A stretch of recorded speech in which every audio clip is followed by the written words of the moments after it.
I'm debadging the emblems off the truck. I'd like to see if one of these drill attachment rubber erasers work. Look like it's threaded, and it comes with a little adapter for the shank to put on the drill. There, it's ready to go.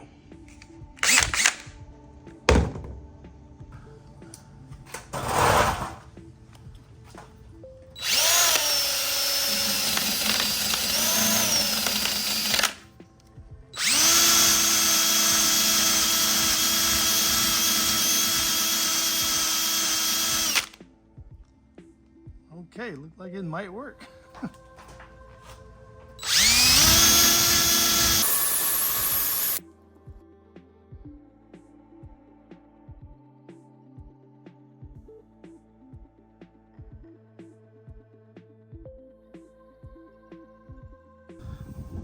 Oh, that's just a little residue, but it was just as bad as this adhesive.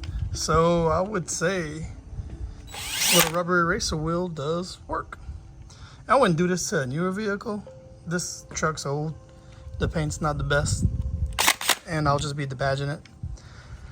I'm gonna use some Goo Gone or so to get the rest of the residue off.